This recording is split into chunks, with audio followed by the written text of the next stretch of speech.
Hey everyone, this is another episode of What's New Weekly Review, my new segment where I'm basically reviewing the weekly books that I picked up and taking a look at some dollar pulls from the dollar bins.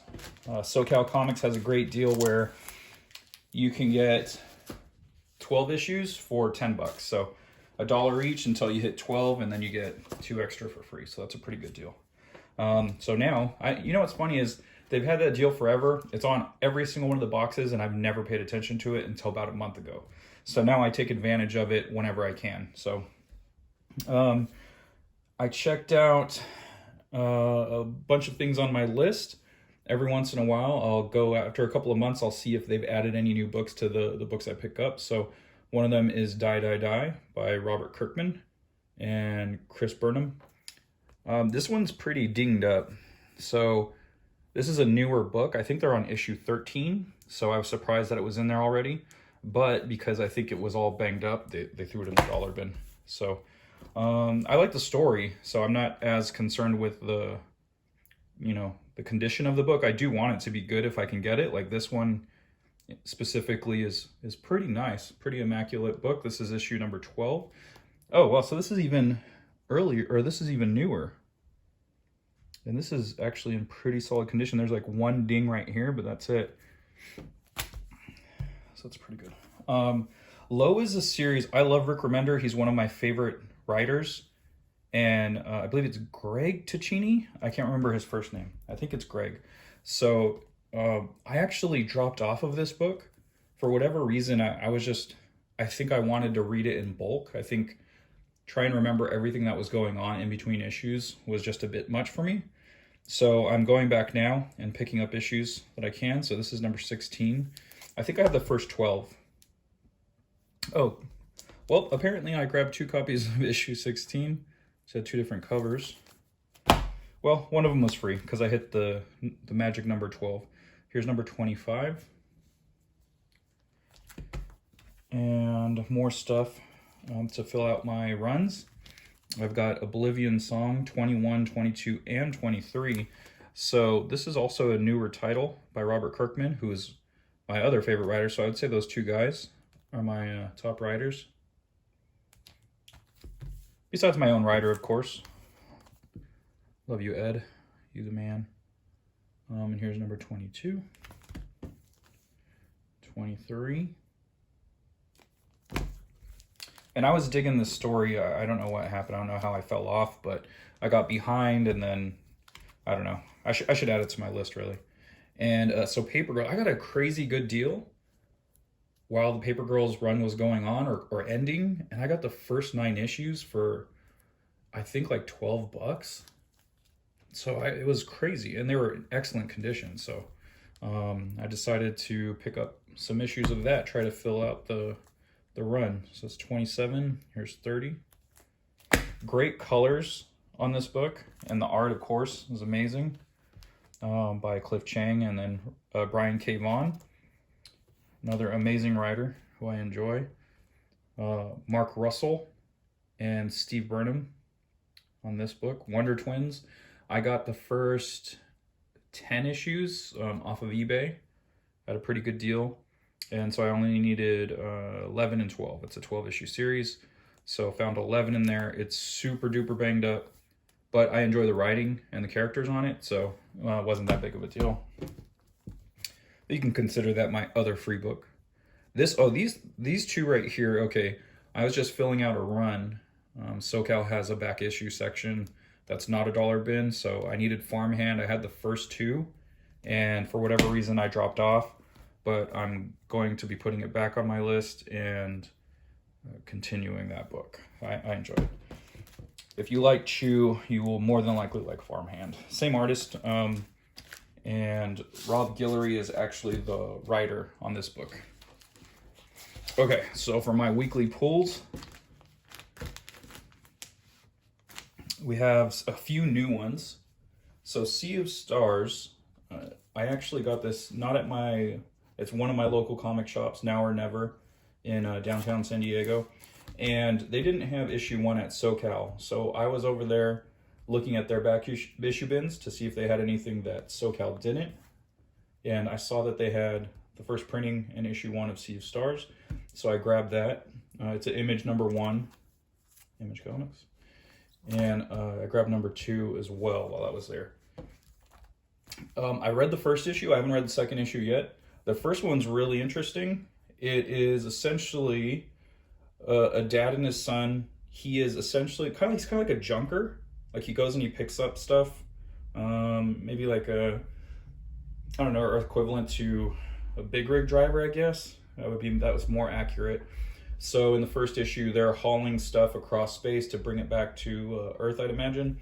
And they come across this beast right here. So it's right on the cover. And then, hijinks ensues. I won't spoil anything to, tell you what happens. But it's really interesting to see sea-looking creatures in outer space. And so it's a very interesting book. So I liked #1, and still need to read #2. But I thought the first issue was cool. So you can give that a look if you like space stuff. And Scarenthood, this was a book that I heard about on a review show, iFanboy. I really love iFanboy. If you're into podcast, check them out. So they talked about this and recommended it highly. So when I was at Now or Never, they actually had the first and second issue, and they did not have the first issue at SoCal, so I was happy that they had it there, so I picked up the first 2. Something I remember hearing about a long time ago is issue 2s, like if a series gets popular, issue 2s is one of the harder books to find. For whatever reason, the comic shops order way less of issue #2, so they're a little bit more scarce.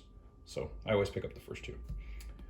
Sea of Sorrows. So this book, the first issue was okay, but it had a solid cliffhanger, so it made me pick up the second issue. And after reading the second issue, it gave me another good cliffhanger. It's just, I don't know that there's enough going on each issue to warrant picking up this. If you haven't picked this series up, I recommend reading it in trade. It's reads like it's building towards the trade. So if you haven't read this yet, I recommend that. Unless you're a collector, then pick them up. But the series is solid. It's just I would prefer a little more to happen. So, but they basically got me for the first 2, and I don't know. This doesn't seem like it's going to be a long series. I think this is going to be like maybe a 5 or 6 issue series. So I might as well just keep on reading. So. Batman Black and White. I actually have a few of the older issues of this. This is a relaunch. This is issue 1, and it is in a perfect bound format. And I heard a review on this book as well, and there was some interesting creators in there that I wanted to check out. So I haven't read this yet, and but from what I heard, it was a good book, so I picked that up. And this I've been reading the whole time. I still haven't read this particular issue. If you like Sean Murphy's Batman White Knight series, definitely pick this up. It's not by the art isn't by Sean Murphy, but Matteo Scalera, he is fantastic. He was doing Black Science for Rick Remender for a few years, and now his style is just so close to what Sean Murphy does that you wouldn't even notice. It's kind of like when Eric Larson took over Spider-Man after Todd McFarlane left. Like the styles are close enough to where there's enough there where you're not missing Todd McFarlane. So same with this. I love Matteo Scalera's work, so I was already in from the beginning, but it seems like he's meshed his style even more to match Murphy's in a way. He's still there. You can see his line work and everything, but it's very reminiscent. So really enjoying that series. Colonel Weird Cosmogog. I think I actually recommended this on the last What's New weekly review. And apparently it had already been out for a few months. And because issue 2 and 3 are already out. So that was my bad. I thought it was new. I just saw it on the shelf on the new section. So I picked up these 2, and I still haven't read those, but I'm enjoying the Black Hammer world, so I'm sure I'll continue to enjoy this series. And then the last one is Devil's Red Bride. So this series, unfortunately, I won't be continuing with. Like it's kind of like a violent Mulan in a way. So she was in a family, and you know, the brother didn't want to be a warrior. In Mulan, there was no brother, but so in this story, there is a brother who doesn't want to be the warrior, but she wants to be the warrior, and so she's kind of like the one picking up the mantle of the Red Devil. So it's okay. It's very it is very much the trope, the samurai trope, and it's fine. You know, the art's decent, and the writing's decent, but it's not enough for me to keep going. So, but I wanted to give it another issue.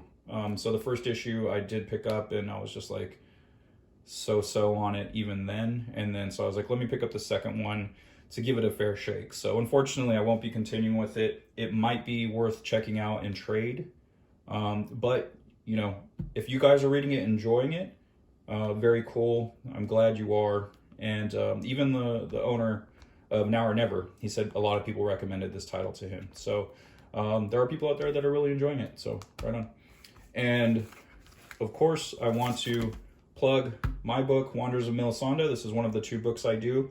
It's about anthropomorphic dinosaurs versus humans. Humans travel across space looking for other planets to colonize, and they come across the planet Melisanda, where the meteor never hit. Dinosaurs survived and evolved, and so it's, you know, 2 dominant species trying to coexist on one planet. So if that sounds interesting to you, if you're a fan of Avatar, He-Man, Ninja Turtles, any of those types of things, give this book a look. It's on accidentalaliens.com, and the first 2 issues are on there for you. All right, thanks for checking this out, and I'll see you guys on the next one. And of course, catchphrase.